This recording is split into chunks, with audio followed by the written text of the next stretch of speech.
जय माता दी। माँ सिद्धिदात्री आप सभी की मनोकामनाएं पूर्ण करें और आप सभी पर सदैव अपनी कृपा दृष्टि बनाए रखें। आज महानवमी के दिन सुनिए माँ सिद्धिदात्री और कन्या पूजन की कथाएं। माँ सिद्धिदात्री की पूजा करने से भक्तों को सभी प्रकार की 8 सिद्धियां प्राप्त हो जाती हैं। यहाँ तक कि महादेव ने भी माँ सिद्धिदात्री को प्रसन्न करके ही 8 सिद्धियों को प्राप्त किया था। नारी शक्ति का महत्व बताने के लिए ही भगवान शिव ने अर्धनारीश्वर रूप धारण किया था। इसके पीछे एक बहुत ही रोचक कथा प्रचलित है जो कि माँ सिद्धिदात्री से भी संबंधित है। महादेव जी के गणों में एक है भृंगी ऋषि। एक महान शिव भक्त के रूप में भृंगी का नाम अमर है। कुछ जगह पर इस कथा में भृगु ऋषि का नाम भी आता है।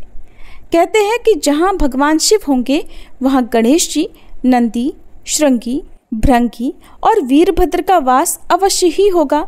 शिव शिवा के साथ साथ उनके ही गण भी अवश्य ही चलते हैं और इन सभी प्रमुख गणों के बारे में तो बहुत सारी कहानियां प्रचलित हैं। जैसे कि प्रजापति दक्ष के यज्ञ विध्वंस करने के लिए वीरभद्र उत्पन्न हुए। माँ पार्वती जी ने श्री गणेश जी को उत्पन्न किया।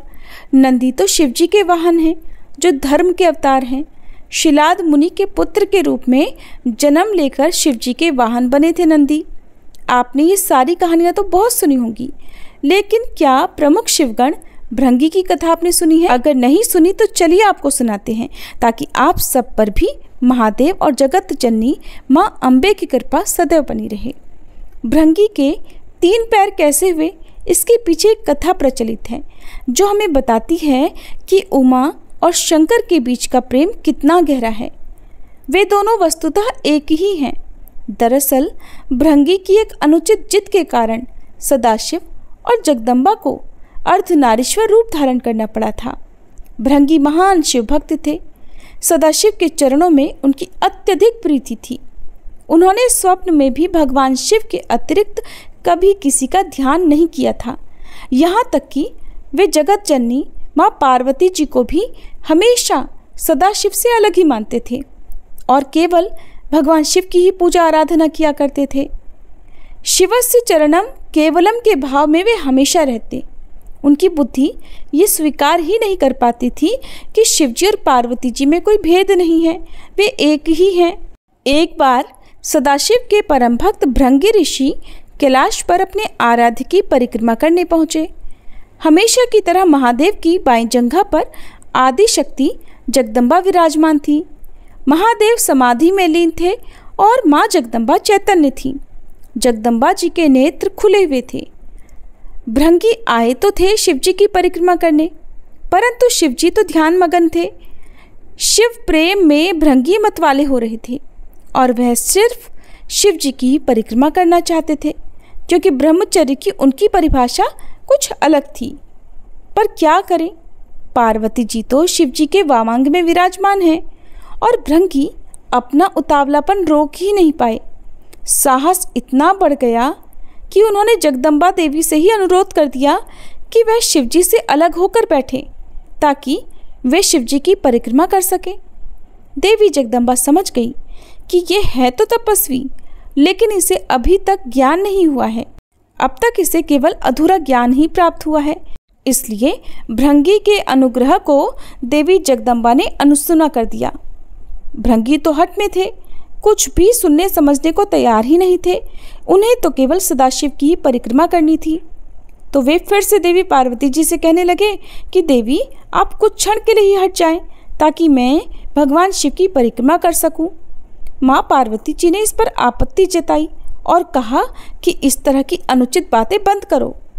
जगदम्बा महादेव जी की शक्ति हैं, वह सदाशिव से पृथक होने को भला कैसे तैयार होती। माता ने भृंगी को कई तरह से समझाया, प्रकृति और पुरुष के संबंधों की व्याख्या तक की, वेदों का उदाहरण दिया, परंतु भृंगी भी वैसे ही हठी थे, किसी बात को मानने को तैयार ही नहीं थे। अब हठी की बुद्धि तो वैसे भी आधी हो जाती है। माता द्वारा दिए गए ज्ञान उपदेश उनके विवेक में उतरे ही नहीं। उनकी बुद्धि सृष्टि के इस रहस्य को समझने के लिए तैयार ही नहीं हुई।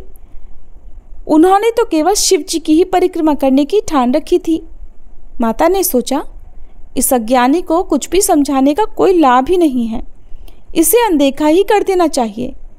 और इस प्रकार बार बार आग्रह और हठ करने के बाद भी माँ जगदम्बा शिव जी से अलग नहीं हुई। इधर भृंगी ने भी जिद ठान रखी थी। अपने मन की करने की उन्होंने एक योजना बना ली। उन्होंने देखा कि देवी जगदम्बा तो भगवान शिव के वामांग से हटने को तैयार ही नहीं है। तब भृंगी ने एक सर्प का रूप धारण कर लिया और शिव जी की परिक्रमा करने लगे। सरकते हुए वे जगदम्बा और महादेव जी के बीच से निकलने का प्रयास करने लगे। उनकी इस धृष्टता का परिणाम ये हुआ कि शिव जी की समाधि भंग हो गई।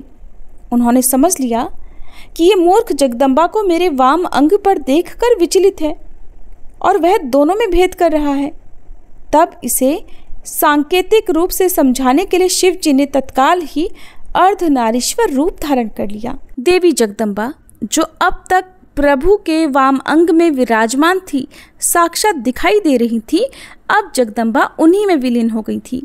भगवान शिव दाहिने भाग से पुरुष रूप में और बाएं भाग में स्त्री रूप से अब दिखाई देने लगे। अब तो भृंगी की योजना पर पानी फिरने लगा। हठी का हठ तो भगवान से भी ऊपर जाने लगता है। भृंगी ने इतना सब कुछ देख लिया, लेकिन इतने पर भी हिम्मत नहीं हारी, अपनी हठ नहीं छोड़ी। उन्होंने तो बस शिवजी की ही परिक्रमा करनी थी। अपनी जिद पूरी करने के लिए उन्होंने सोचा कि एक बार और प्रयास करके देखा जाए। तो उन्होंने अब की बार भी हिम्मत नहीं हारी और अपनी जिद पूरी करने के लिए एक मूर्खतापूर्ण प्रयास किया। अब की बार भृंगी ने एक चूहे का रूप धारण कर लिया। चूहे के रूप में प्रभु के अर्धनारीश्वर रूप को ही कुतर कुतर कर वे एक दूसरे से अलग करने की कोशिश में जुट गए। अब तो ये अति हो गई थी। शिव भक्त भृंगी की धृष्टता को लगातार सहन करती आ रही जगदम्बा देवी का धैर्य अब खत्म हो गया। उन्होंने भृंगी को श्राप दे दिया, हे भृंगी, तू सृष्टि के आदि नियमों का उल्लंघन कर रहा है। यदि तू मात्र शक्ति का सम्मान करने में अपनी हट समझता है तो अभी इसी समय तेरे शरीर से तेरी माता का अंश अलग हो जाएगा। ये श्राप सुनकर स्वयं महादेव भी व्याकुल हो गए। भृंगी की बुद्धि तो भले ही हार गई थी, पर महादेव जानते थे कि इस श्राप का मतलब कितना गंभीर है। शरीर विज्ञान की तंत्रोक्त व्याख्या के अनुसार इंसान के शरीर में अस्थियां और पेशियां पिता से मिलती हैं, जबकि रक्त और मांस माता के अंश से प्राप्त होता है। फिर क्या था, भृंगी की तो दुर्गति हो गई और उनके शरीर से तत्काल रक्त और मांस अलग हो गया। अब उनके शरीर में केवल हड्डियां और मांसपेशियां ही बची रह गई। मृत्यु तो हो नहीं सकती थी, क्योंकि वो अविमुक्त कैलाश के क्षेत्र में थे और स्वयं सदाशिव और महामाया उनके सम्मुख थे। उनके प्राण हरने के लिए अब यमदूत वहां पर पहुंचने का साहस भी नहीं कर सकते थे। असह्य पीड़ा से भृंगी बेचैन होने लगे, व्याकुल होने लगे।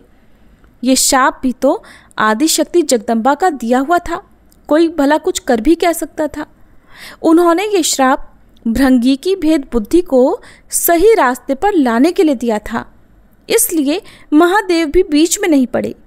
और इस शाप का लाभ ये हुआ कि भृंगी असहनीय पीड़ा में पड़कर समझ गए कि पितृशक्ति किसी भी सूरत में मातृशक्ति से परे नहीं है। माता और पिता मिलकर ही इस शरीर का निर्माण करते हैं, इसलिए दोनों ही पूज्य हैं। इसके बाद भृंगी ने असह्य पीड़ा में तपते हुए जगदम्बा की अभ्यर्थना की। माता तो माता होती हैं। उन्होंने तुरंत उन पर कृपा की और उनकी पीड़ा दूर कर दी।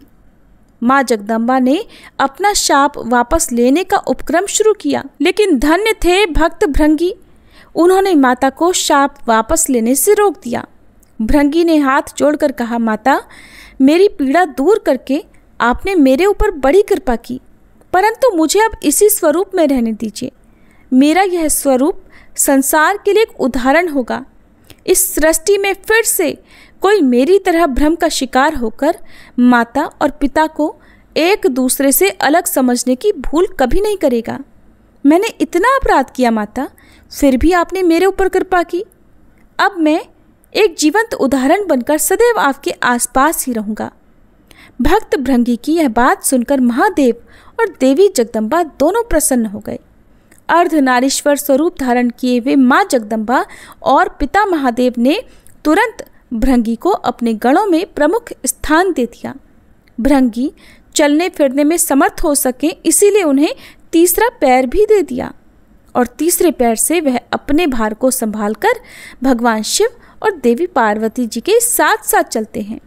अर्धनारीश्वर भगवान शिव ने कहा, हे भृंगी, अब से तुम सदा हमारे साथ रहोगे।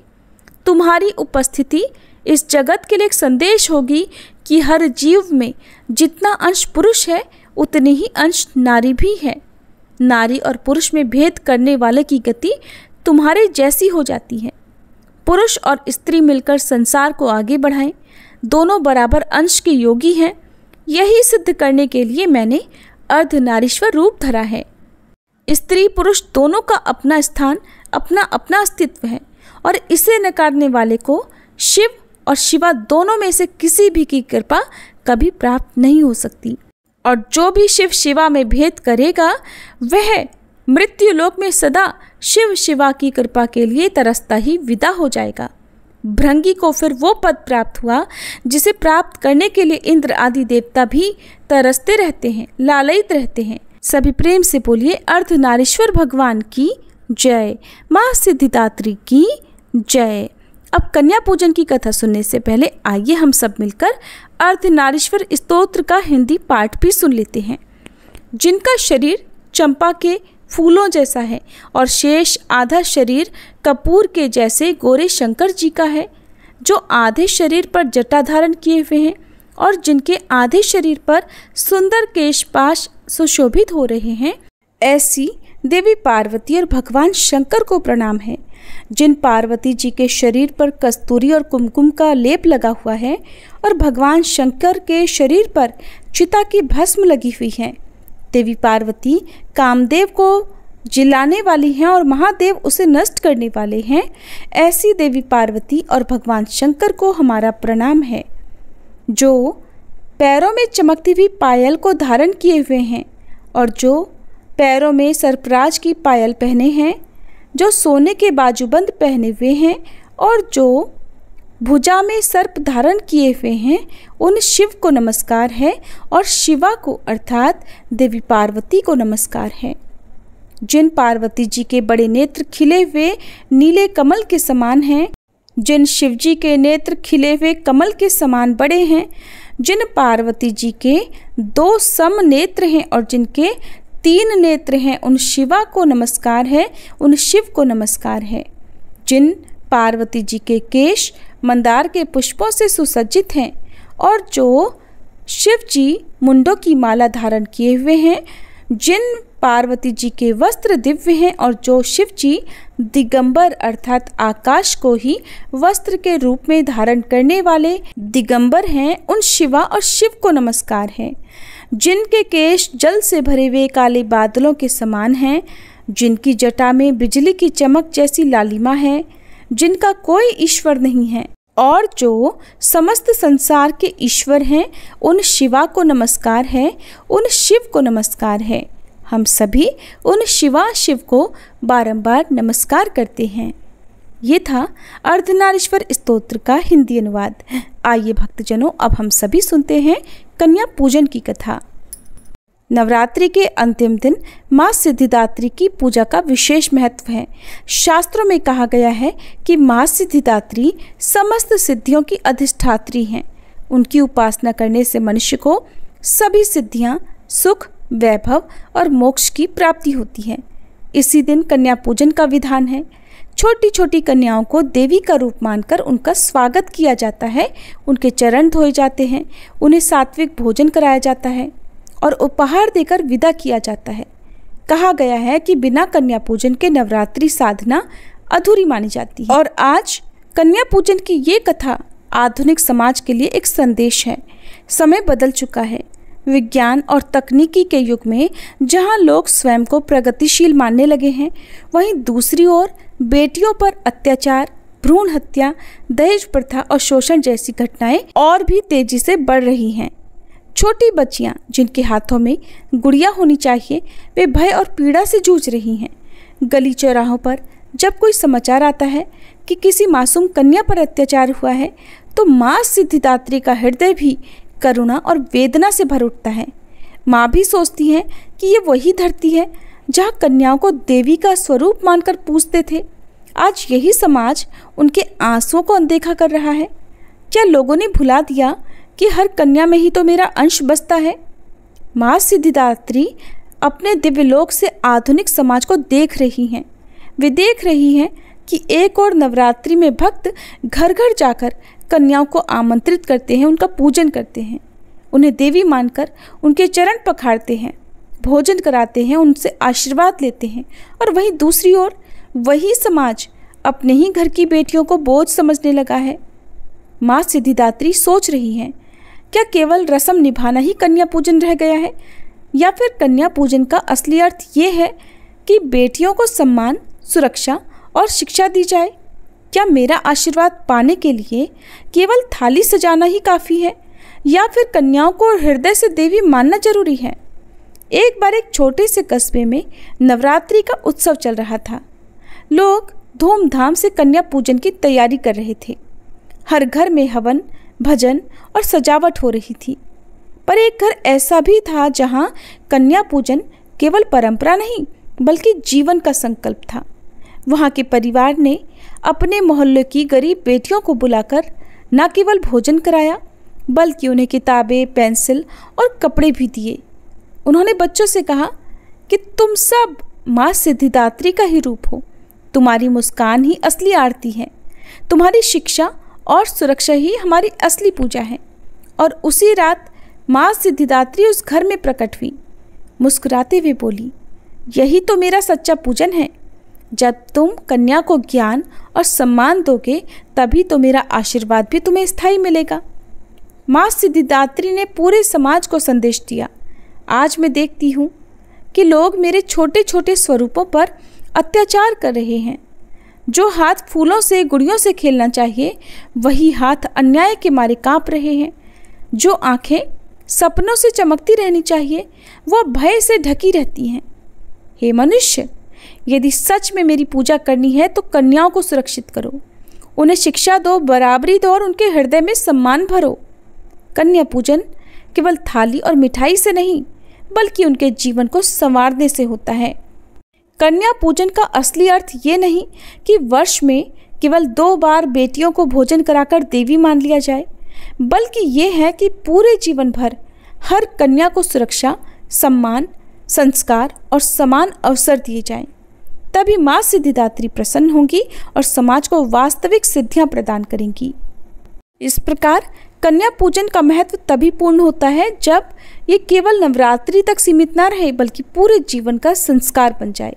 माँ सिद्धिदात्री का स्पष्ट संदेश है, कन्या पूजन का पूर्ण फल तभी मिलेगा जब हर कन्या को देवी का स्वरूप मानकर उसकी रक्षा, शिक्षा और सम्मान किया जाएगा।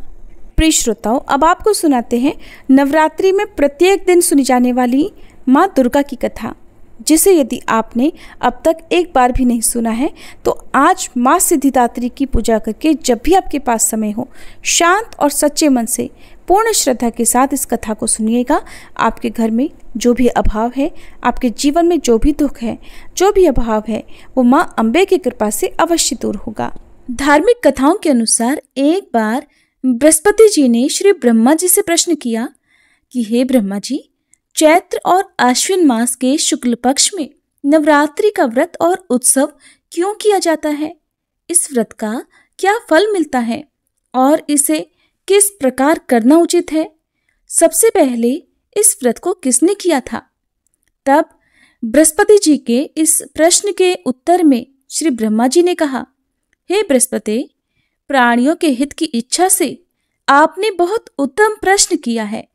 दरअसल जो मनुष्य मनोरथ पूर्ण करने वाली दुर्गा, महादेव, सूर्य और नारायण भगवान का ध्यान करते हैं, वे मनुष्य धन्य हैं। यह नवरात्र व्रत संपूर्ण कामनाओं को पूर्ण करने वाला है। इसके करने से पुत्र की इच्छा रखने वाले को पुत्र, धन की इच्छा रखने वाले को धन, विद्या की इच्छा रखने वाले को विद्या और सुख की इच्छा वाले को सुख मिलता है। इस व्रत को करने से रोगी मनुष्य का रोग दूर हो जाता है, मनुष्य की सारी परेशानियां दूर हो जाती हैं और घर में सुख और समृद्धि में वृद्धि होती है। बांझन को पुत्र मिलता है, सभी पापों से मुक्ति मिल जाती है और मन के मनोरथ भी सिद्ध हो जाते हैं। श्री ब्रह्मा जी के अनुसार जो मनुष्य इस नवरात्र व्रत को नहीं करता, उसे जीवन में अनेकों दुख भोगने पड़ते हैं और वह कष्ट और रोग से पीड़ित होकर अंगहीनता को प्राप्त होता है। उसकी संतान नहीं होती और वह धन धान्य से रहित होकर भूख और प्यास से व्याकुल भटकता फिरता है और संज्ञाहीन हो जाता है। जो सधवा स्त्री इस व्रत को नहीं करती, वह पति सुख से वंचित होकर तमाम तरह के दुखों को भोगती है। अगर व्रत करने वाला मनुष्य सारे दिन उपवास ना कर सके तो एक समय भोजन करे और 10 दिन बंधु बांधवों सहित नवरात्र व्रत की कथा का श्रवण करे। श्री ब्रह्मा जी कहते हैं, हे बृहस्पति, जिसने पहले इस महाव्रत को किया है वह कथा अब मैं आपको सुना रहा हूं, आप सावधान होकर सुनिए। प्रिय श्रोताओं, आप सभी श्री ब्रह्मा जी द्वारा सुनाई गई कथा का श्रवण बहुत ही सावधान होकर कीजिएगा। इस प्रकार ब्रह्मा जी का वचन सुनकर बृहस्पति जी कहने लगे, हे ब्रह्मा जी, मनुष्यों का कल्याण करने वाले इस व्रत के इतिहास को आप मेरे लिए कहिए। मैं सावधान होकर सुन रहा हूँ, आपकी शरण में आए हुए मुझ पर आप कृपा कीजिए। तब श्री ब्रह्मा जी बोले, प्राचीन समय में मनोहर नगर में पीठत नाम का एक अनाथ ब्राह्मण रहता था। वह भगवती दुर्गा का भक्त था। उसकी संपूर्ण सद्गुणों से युक्त सुमति नाम की एक अत्यंत सुंदरी पुत्री उत्पन्न हुई। वह पुत्री सुमति अपने पिता के घर में बचपन में अपनी सहेलियों के साथ खेलकूद करती हुई इस प्रकार बढ़ने लगी जैसे शुक्ल पक्ष का चंद्रमा बढ़ता है। उसका पिता हर दिन माँ दुर्गा की पूजा करके होम किया करता और वह उस समय नियम से उस पूजा पाठ में उपस्थित रहती। बहुत ध्यान से सावधानी के साथ सारी पूजा पाठ देखा करती। एक दिन सुमति अपनी सहेलियों के साथ खेल में लग गई और भगवती के पूजन में शामिल नहीं हुई। उसके पिता को पुत्री की ऐसी असावधानी देखकर बड़ा क्रोध आया और वह अपनी पुत्री से कहने लगा, अरे दुष्ट पुत्री, आज तूने भगवती का पूजन नहीं किया, इस कारण जा, मैं तेरा विवाह किसी कुष्ठ रोगी या दरिद्र मनुष्य के साथ करूंगा। पिता के ऐसे वचन सुनकर सुमति को बड़ा कष्ट पहुंचा और वह अपने पिता से कहने लगी, हे पिताजी, मैं तो आपकी पुत्री हूं, सब तरह से आपके अधीन हूं। जैसी आपकी इच्छा हो वैसा ही करो। राजा से, कुष्ठी से, दरिद्र से या फिर जिसके साथ चाहो आप मेरा विवाह कर दो, लेकिन होगा वही पिताजी जो मेरे भाग्य में लिखा है। मेरा तो अटल विश्वास है कि जो जैसा कर्म करता है उसको कर्मों के अनुसार वैसा ही फल भोगने को मिलता है। क्योंकि कर्म करना तो मनुष्यों के अधीन है, लेकिन फल देना ईश्वर के हाथ में है। जैसे अग्नि में पड़ने से तिनके आदि उसको और अधिक जला उठते हैं, इसी प्रकार कन्या के निर्भयता से भरे हुए वचन सुनकर ब्राह्मण ने क्रोधित होकर अपनी पुत्री का विवाह एक कुष्ठी के साथ कर दिया और अत्यंत क्रोधित होकर अपनी पुत्री से कहने लगा, पुत्री, अपने कर्म का फल भोगो, देखें तुम भाग्य के अधीन रहकर क्या करती हो। पिता के ऐसे कड़वे वचनों को सुनकर सुमति मन ही मन में सोचने लगी, अहो, मेरा बड़ा दुर्भाग्य है जिससे मुझे ऐसा पति मिला। इस तरह अपने दुख का विचार करती हुई वह कन्या अपने पति के साथ घोर वन में चली गई और डरावने कुशायुक्त उस भीषण वन में उन्होंने वह रात बड़े कष्ट से बिताई। उस गरीब बालिका की ऐसी दशा देखकर देवी भगवती ने उस कन्या के पूर्व पुण्य के प्रभाव से प्रकट होकर उससे कहा, हे दीन ब्राह्मणी, मैं तुझसे प्रसन्न हूं, तुम जो चाहो सो वरदान मांग सकती हो। भगवती दुर्गा के ऐसे वचन सुनकर वह ब्राह्मण कन्या बोली, आप कौन है देवी, वह सब मुझसे कहिए। ब्राह्मण कन्या का ऐसा वचन सुनकर देवी ने कहा कि पुत्री, मैं आदिशक्ति भगवती हूँ। मैं ही ब्रह्म विद्या और सरस्वती हूँ। प्रसन्न होने पर मैं प्राणियों का दुख दूर करके उन्हें सुख प्रदान करती हूँ। हे पुत्री, मैं तुझ पर तेरे पूर्व जन्म के पुण्य के प्रभाव से प्रसन्न हुई हूँ। तुम्हारे पूर्व जन्म का वृतांत भी सुनाती हूँ, ध्यान पूर्वक सुनो। तुम अपने पूर्व जन्म में एक भील की पत्नी थी और अति पतिव्रता थी। एक दिन तुम्हारे पति निषाद ने चोरी की। चोरी करने के कारण तुम दोनों को सिपाहियों ने पकड़ लिया और ले जाकर कारागार में कैद कर दिया। उन लोगों ने तुम्हें और तुम्हारे पति को भोजन भी नहीं दिया। इस प्रकार नवरात्रि के 9 दिन तक तुमने न तो कुछ खाया और न जल ही पिया। इस प्रकार 9 दिन तक तुमसे नवरात्र का व्रत हो गया। हे पुत्री, उन दिनों जो तुमसे व्रत हुआ, उसी व्रत के प्रभाव से प्रसन्न होकर मैं अब तुम्हें मनोवांछित वर देती हूँ। तुम्हारी जो इच्छा हो सो मांगो। इस प्रकार भगवती दुर्गा के वचन सुनकर वह ब्राह्मण कन्या बोली, देवी, अगर आप मुझ पर प्रसन्न हैं तो हे दुर्गे भवानी, मैं आपको प्रणाम करती हूँ। आप कृपा करके मेरे पति का कोढ़ दूर कर दीजिए। देवी कहने लगी, पुत्री, उस समय तुमने जो व्रत किया था, उस व्रत का 1 दिन का पुण्य पति का कोढ़ दूर करने के लिए अर्पित कर दो। उस पुण्य के प्रभाव से तुम्हारा पति कोढ़ से मुक्त हो जाएगा। श्री ब्रह्मा जी बोले, हे बृहस्पति, इस प्रकार देवी के वचन सुनकर वह ब्राह्मण कन्या बहुत प्रसन्न हुई और पति को निरोग करने की इच्छा से जब उसने तथास्तु कहा, तब उसके पति का शरीर देवी भगवती की कृपा से कुष्ठ रोग से रहित होकर अत्यंत सुंदर और कांतिवान हो गया। अब वह ब्राह्मण कन्या पति की सुंदर देह को देखकर देवी भगवती की स्तुति करने लगी। हे दुर्गे, आप दुर्गति को दूर करने वाली, तीनों लोकों का संताप हरने वाली, समस्त दुखों को दूर करने वाली, रोगी मनुष्य को निरोग करने वाली, प्रसन्न होकर मनोवांछित वर देने वाली और दुष्टों का नाश करने वाली जगत की माता हो। हे अम्बे, मुझ निरअपराध अबला को मेरे पिता ने कुष्ठी मनुष्य के साथ विवाह करके घर से निकाल दिया। पिता से तिरस्कृत निर्जन वन में अब मैं विचर रही हूँ। आपने ही मेरा इस विपदा से उद्धार किया है। हे देवी, मैं आपको प्रणाम करती हूँ, आप मेरी रक्षा कीजिए। ब्रह्मा जी बोले, हे बृहस्पति, उस ब्राह्मणी की ऐसी स्तुति सुनकर देवी भगवती अत्यंत प्रसन्न हुई और उस ब्राह्मणी से कहने लगी, हे ब्राह्मणी, तेरे उदालय नामक अति बुद्धिमान, धनवान, कीर्तिवान और जितेंद्रिय पुत्र बहुत जल्दी उत्पन्न होगा। ऐसा वर प्रदान कर देवी ने ब्राह्मणी से फिर कहा कि हे ब्राह्मणी, और जो कुछ तेरी इच्छा हो वो भी मांग ले। भगवती दुर्गा का ऐसा वचन सुनकर सुमति कहने लगी, हे अम्बे माँ, अगर आप मुझ पर प्रसन्न हैं तो कृपा कर मुझे नवरात्र व्रत की विधि और उसके फल का विस्तार से वर्णन कीजिए। इस प्रकार ब्राह्मणी के वचन सुनकर देवी दुर्गा कहने लगी, हे ब्राह्मणी, मैं तुम्हें समस्त पापों को दूर करने वाले नवरात्र व्रत की विधि बतलाती हूँ, जिसको सुनने से मोक्ष की प्राप्ति हो जाती है। आश्विन मास के शुक्ल पक्ष की प्रतिपदा से लेकर 9 दिन तक विधि पूर्वक व्रत करे। अगर दिन भर का व्रत ना कर सके तो एक समय भोजन करे। विद्वान ब्राह्मणों से पूछकर घट स्थापना करे और वाटिका बनाकर उसको प्रतिदिन जल से सींचे।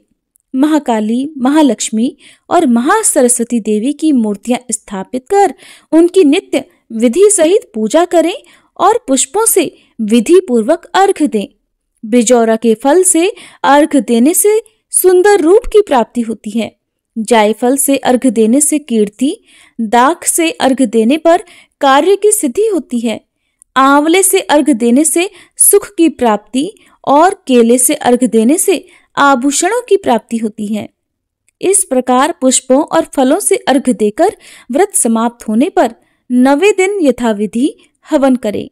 खांड, घी, गेहूं, शहद, जौ, तिल, बेल, नारियल, दाख और कदम्ब आदि से हवन करें।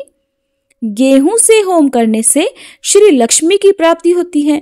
खीर और चंपा के पुष्पों से धन की और बेल पत्रों से तेज और सुख की प्राप्ति होती है। आंवले से कीर्ति की और केले से पुत्र की, कमल से यश मान सम्मान की और दाखों से संपदा की प्राप्ति होती है। खांड, घी, नारियल, शहद, जौ और तिल तथा फलों से होम करने से मनोवांछित वस्तु की प्राप्ति होती है।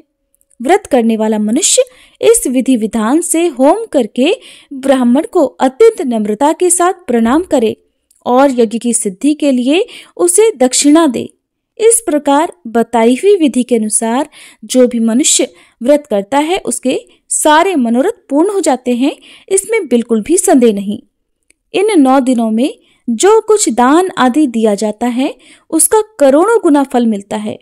इस नवरात्र व्रत करने से अश्वमेध यज्ञ का फल मिलता है। हे ब्राह्मणी, इस संपूर्ण कामनाओं को पूर्ण करने वाले उत्तम व्रत को तीर्थ, मंदिर या फिर घर में ही विधि के अनुसार करें। श्री ब्रह्मा जी बोले, हे बृहस्पति, इस प्रकार ब्राह्मणी को व्रत की विधि और फल बताकर देवी भगवती अंतर्ध्यान हो गईं। जो मनुष्य या स्त्री इस व्रत को भक्ति पूर्वक करती है या करता है, वह इस लोक में सुख प्राप्त कर अंत में दुर्लभ मोक्ष को प्राप्त हो जाता है। हे बृहस्पति, यह इस दुर्लभ व्रत का महात्म्य है जो मैंने आपको बतलाया है। ये सुनकर बृहस्पति जी आनंद से प्रफुल्लित होकर श्री ब्रह्मा जी से बोले, हे ब्रह्मा जी, आपने मुझ पर अति कृपा की जो मुझे नवरात्र व्रत का महात्म्य सुनाया। ब्रह्मा जी बोले कि हे बृहस्पति, यह देवी भगवती शक्ति संपूर्ण लोकों का पालन करने वाली हैं। इन महादेवी के प्रभाव को कौन जान सकता है? प्रेम से बोलिए, देवी दुर्गा की जय, अम्बे मात की जय। प्रिय श्रोताओं, अब आपको सुनाते हैं माँ चिंतपूर्णी की कथा।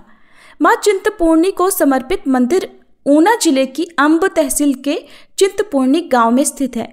भक्त सदियों से माता श्री छिन्नमस्तिका देवी के चरण कमलों में प्रार्थना करने के लिए इस शक्ति पीठ में आते हैं और ये माँ चिंतपूर्णी मंदिर का घर है, जो भारत में शक्तिपीठों में से एक के रूप में एक प्रमुख तीर्थ स्थल है। माँ चिंतपूर्णी देवी सर्वोच्च देवी दुर्गा के कई रूपों में से एक हैं। इस रूप में उन्हें माँ छिन्नमस्ता या फिर माँ छिन्नमस्तिका भी कहा जाता है, यानी अलग सिर वाली। हम इंसानों की अनंत इच्छाएं हैं और ये इच्छाएं ही हमें चिंता और अंत में चिता की ओर ले जाती हैं। और माँ चिंतपूर्णी अपने भक्तों की सभी इच्छाओं को पूर्ण करके उन्हें चिंताओं से मुक्त करती हैं। चिंताओं से मुक्त करने के कारण माँ को चिंतपूर्णी कहा जाता है। किसी भी माँ की तरह हमारी दिव्य माँ चिंतपूर्णी जी अपने बच्चों को कभी कष्ट में नहीं देख सकती और वो अपने संतान की सभी कष्टों को दूर कर देती हैं और उन्हें आनंद प्रदान करती हैं। माँ के दर पर जो भी अपनी मनोकामना लेकर जाता है वो कभी खाली हाथ नहीं लौटता। मंदिर में चिंतपूर्णी शक्तिपीठ यानी छिन्नमस्तिका शक्तिपीठ है। शक्तिपीठ के पीछे की किंवदंती शक्तिवाद परंपरा का हिस्सा है, जो देवी सती के आत्मदाह की कहानी बताती है। श्री विष्णु को देवी सती के शरीर को 51 भागों में काटना पड़ा और ये 51 अंश पृथ्वी पर जहां जहां गिरे वहीं पर पवित्र स्थल बन गए, वहीं पर शक्तिपीठों का निर्माण हुआ। कई क्रूर राक्षसों को हराने के बाद और उनका वध करने के बाद माँ पार्वती अपनी सहायिकाओं जया और विजया, जिन्हें डाकिनी और वारिणी के नाम से भी जाना जाता है, उनके साथ मंदाकिनी नदी में स्नान करने गई। माँ पार्वती बहुत प्रसन्न महसूस कर रही थी। अचानक उनका रंग काला पड़ गया और दूसरी ओर उनकी सहेलियां भूखी थी और उन्होंने पार्वती जी से कुछ भोजन देने के लिए कहा। तब देवी पार्वती ने उनसे प्रतीक्षा करने का अनुरोध किया और वह थोड़ी देर बाद उन्हें भोजन कराएंगी, ऐसा कहकर वह स्नान करने लगी। थोड़ी देर के बाद वे भूल गईं और स्नान करके जब चलने लगी तो जया और विजया ने एक बार फिर से माता पार्वती से आग्रह किया कि वे भूखी हैं और उन्हें भोजन की आवश्यकता है। और देवी तो ब्रह्मांड की माँ है और वे उनकी संतान हैं, और एक माँ अपनी संतान को भला भूखा कैसे रख सकती है। इसलिए जल्दी से भोजन कराने के लिए उन दोनों सखियों ने कहा। तब देवी पार्वती ने उत्तर दिया कि उन्हें घर तक पहुंचने की प्रतीक्षा करनी चाहिए। दोनों सखियां अब और प्रतीक्षा नहीं कर सकी वे बार बार आग्रह करने लगी कि उन्हें भोजन चाहिए और उन्हें बहुत जोर से भूख लगी है, इसलिए तुरंत ही भोजन लाया जाए। तब दयालु देवी हंसी और अपने उंगली के नाखून से अपना शीश काट लिया। तुरंत ही रक्त 3 दिशाओं में फैल गया और तब जया और विजया ने 2 दिशाओं से रक्तपान किया और तीसरी दिशा से देवी ने स्वयं रक्त पिया। क्योंकि देवी ने अपना सिर काटा था, इसलिए ही उन्हें छिन्नमस्तिका के नाम से जाना जाता है। पौराणिक परंपराओं के अनुसार छिन्नमस्तिका माता की रक्षा चारों दिशाओं में शिव रुद्र महादेव द्वारा की जाएगी। 4 शिव मंदिर हैं। पूर्व में कालेश्वर महादेव, पश्चिम में नारायण महादेव, उत्तर में मुचुकुंद महादेव और दक्षिण में शिवबाड़ी, जो कि चिंतपूर्णी से लगभग समान दूरी पर है। इससे चिंतपूर्णी को मां छिन्नमस्तिका का निवास स्थान होने की भी पुष्टि होती है। और ऐसा भी कहा जाता है कि यहाँ पर मां सती के चरण गिरे थे, इसलिए भी इस जगह को, इस स्थान को चिंतपूर्णी कहा जाता है। कहा जाता है कि 14वीं शताब्दी में माईदास नामक एक दुर्गा भक्त ने यहाँ पर मंदिर का निर्माण करवाया था। माईदास के 2 बड़े भाई थे, दुर्गादास और देवीदास, और माईदास का अधिकतर समय पूजा पाठ में बीतता था, जिस कारण से वह घर का कोई काम नहीं कर पाते थे। तब देवीदास के भाइयों ने माईदास को परिवार से अलग कर दिया, जिसके बाद वह घर छोड़कर निकल पड़े। रास्ते में आराम करने के लिए एक वृक्ष के नीचे रुके तो स्वप्न में एक दिव्य कन्या ने उन्हें दर्शन दिए और वह कन्या बोली कि मैं यहाँ पर विराजमान हूँ, मेरी पिंडी बनवाकर यहाँ मेरी पूजा किया करो, मैं तुम्हारे वंश की रक्षा करूँगी। जिसके बाद माईदास ने यहाँ माता का भवन बनवाया। ये थी माँ चिंतपूर्णी की कथा। सभी प्रेम से बोलिए चिंतपूर्णी मैया की जय। ये थी आज की कथाएं। उम्मीद है आपने कथाओं को अंत तक सुना होगा। माँ सिद्धिदात्री आपके जीवन से सभी कष्ट, सभी चिंताओं को दूर करें। इसी कामना के साथ आपका नवरात्रि पर्व शुभ हो और माँ की कृपा पूरे वर्ष पर आप सभी के जीवन में बनी रहे।